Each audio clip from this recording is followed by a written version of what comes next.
আমি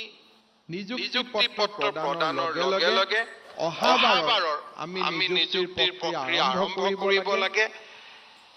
combine competitive এক্সামক আমি এটা ইনষ্টিটিউচনলৈ ৰূপান্তৰ কৰিব লাগে যাতে জানুৱাৰী ফেব্ৰুৱাৰী মাহত ইয়াৰ প্ৰচেছ আৰম্ভ হয় আৰু নৱেম্বৰ মাহত আমি ইয়াক ৰিক্ৰুটমেণ্ট কৰিব পাৰোঁ প্ৰত্যেকটো কেলেণ্ডাৰ ইয়াৰত ৰিক্ৰুটমেণ্ট হ'ব লাগে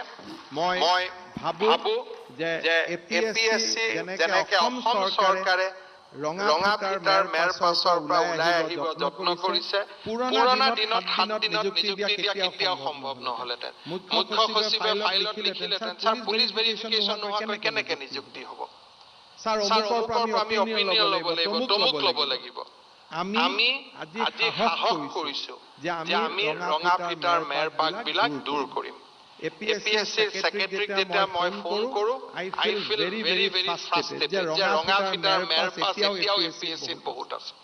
মই চৌধুৰীক অনুৰোধ কৰিম যে আমি পৰীক্ষা জানুৱাৰী ফেব্ৰুৱাৰী মাৰ্চত সকলো পৰীক্ষা পাতিব লাগে এইটো বছৰীয়া উৎসৱ কৰি ৰাখিব লাগে যে প্ৰতিটো দিন প্ৰতিটো সময়তে পৰীক্ষা হৈ থাকিব লাগে নৱেম্বৰ ডিচেম্বৰত ৰিজাল্ট হ'ব লাগে যাতে ল'ৰা ছোৱালীয়ে জীৱনৰ নেক্সট পৰ্যায়টোলৈকে আগবাঢ়ি যাব পাৰে উই নিড ক্লোজাৰ ইন লাইফ আজি যিসকল আমাৰ লগত বহুতে পৰীক্ষা পোৱা নাই but they are having the closure যে ঠিক আছে মই নাপালো now I move to the next level বয়স হাতত ৰৈ নাথাকে চাকৰিৰ এটা নিৰ্দিষ্ট বয়স থাকে ইউপিএছচিৰ বয়স থাকে বেংকিং প্ৰবেশনৰ বিষয়ৰ বয়স থাকে আমাৰ অসম চৰকাৰৰ চাকৰি বয়স থাকে কোনোবা এজন লৰাই যদি 37 বছৰত যদি এপিএছচি পৰীক্ষা দিয়ে 40 বছৰ বয়সলৈকে যদি এই পৰীক্ষাৰ ৰিজাল্টৰ কথা চিন্তা কৰি থাকে তেতিয়াহ'লে তেওঁ কেতিয়াও আন চাকৰিত কেতিয়াও আবেদন কৰিব নোৱাৰিব আৰু এটা সময়ত ল'ৰাজনে হি উইল ফিল ভিকটিম যে মই চাকৰিও নাপালো আৰু মোৰ আগৰ ৰাস্তাবিলাক বন্ধ কৰি দিলে মই এপিএছচিক অনুৰোধ কৰিম সন্মুখত বাধা থাকিব বহুতে বহুত নিয়ম বুজাব কিন্তু justice is all about its end not the means আমি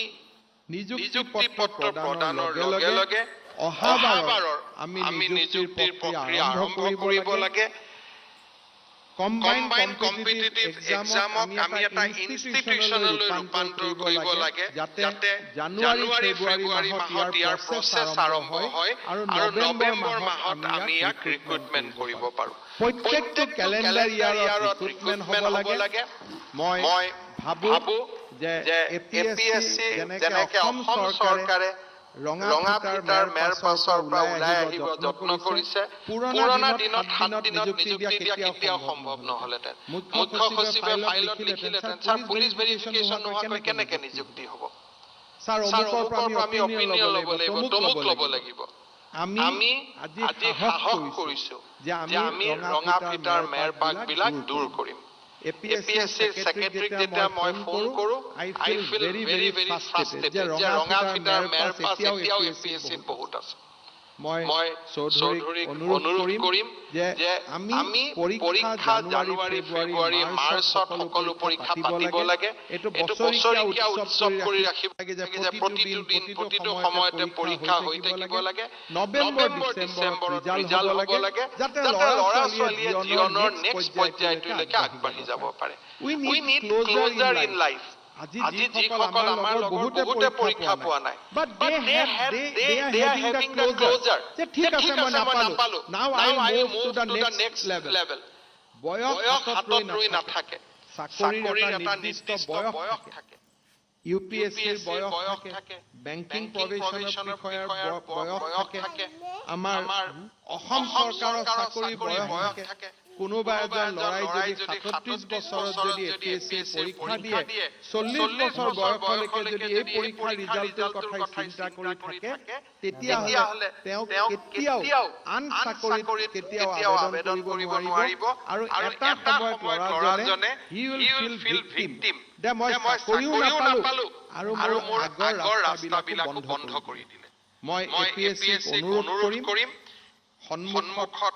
বাধা থাকিব বহুতে বহুত নিয়ম বুজাব কিন্তু justice is all about its end not the means